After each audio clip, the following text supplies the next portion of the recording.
Alright, it is 11:30 on September 10th.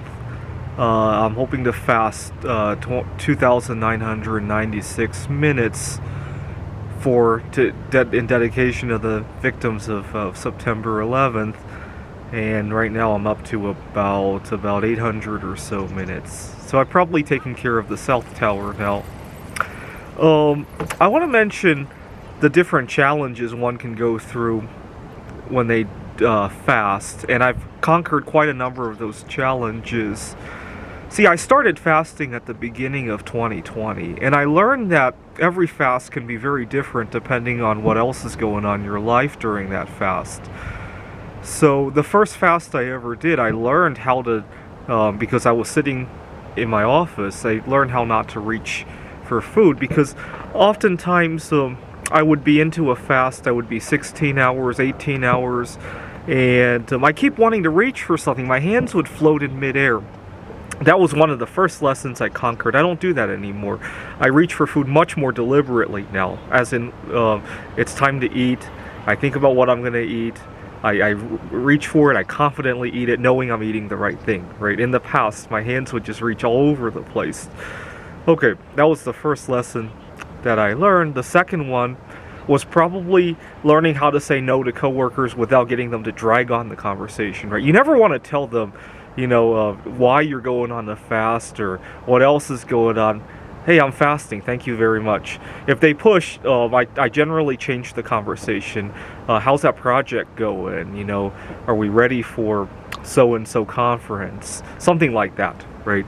Change the conversation. If they push back, again, bring up the other conversation, right? Ignore them, the silence game, if you will. Or the changing the conversation game. Okay, that was the very second lesson I learned. The other thing I learned is, because I've been fasting for 3 different seasons now, every season seems to have its own set of challenges. During the winter holidays, seeing all sorts of celebrations. I don't tend to attend those celebrations, but seeing them and the vibe of celebrating was a big challenge.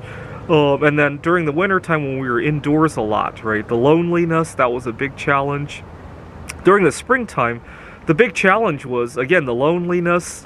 And then during the summertime, I'm taking all these walks, spending a lot of time outdoors. At the beginning of the summer, I keep thinking that I'm having such a good time outdoor, what food do I pair it with, right? I had to break that association.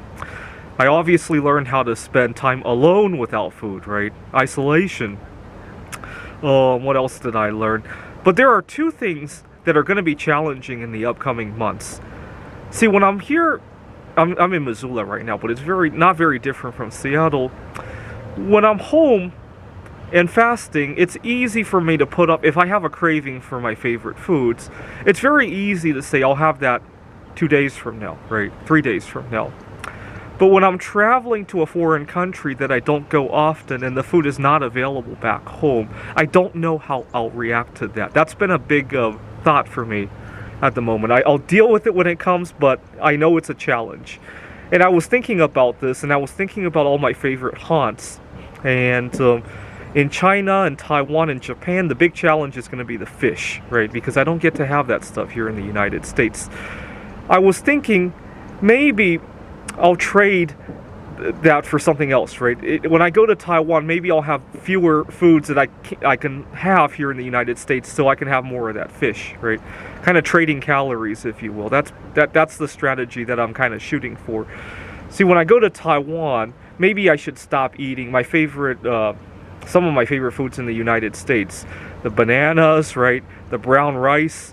I could probably give that up when I'm in Taiwan, because I can always have that back in the United States, right? And focus on the fish over there, right? When I go to Poland, my favorite food over there, the ostrich meat, I could probably give up some of the meats that I can have here in the United States, right? I shouldn't be having so much chicken or buffalo meat, because that could always wait for the United States, right?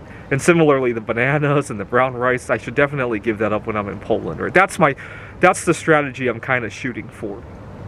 But it just goes to show that there's always challenges that if you did anything unusual with your lifestyle in 2020, just realize that when we snap out of 2020, you're going to have a whole new set of challenges to face, which I think you'll enjoy, but just don't let that blindside you, right? The other challenge is obviously if I get back into a relationship, right?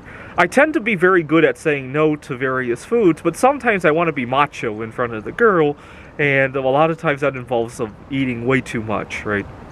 And I got to think about that. That's definitely something that I probably shouldn't do anyway, right? My image issues, I'll have to think about that. I hate eating as it is nowadays because of how much mess it creates, right? I realized ever since I've been fasting intermittently that I have a whole lot more time to write computer games, to take walks out here, to talk to you guys, to do all sorts of other things, right? I feel like when 2020 is over, when COVID-19 is over, I could almost take a second job now just with the time I save not eating so much, right? Well, assuming that the people I work with won't pressure me to eat, right? That's a big problem. See, I hate it when my coworkers pressure me to eat because ever since I've started fasting, I feel so much better emotionally, and that's probably why I've kept my job. And they want me to eat so that I could lose my job, right? That's how I feel about it. I feel threatened, almost, right? I know it's a big picture overview of things, but that's literally the big picture that I feel. That's why I really hate when people offer me food, especially at my job, right? Or when the girl offers me food, she almost wants me to do something stupid to cause us to break up, right? That's how I feel about it, at least. Obviously, that's not the goal of the person offering me food, but at the big picture level, that's probably what it looks like, right? Okay, so just realize if you quit smoking, if you started fasting, if you started sleeping better in 2020, just realize you have a whole new set of challenges awaiting you at the other end of the tunnel, and take them on with stride and do it. Thanks for watching.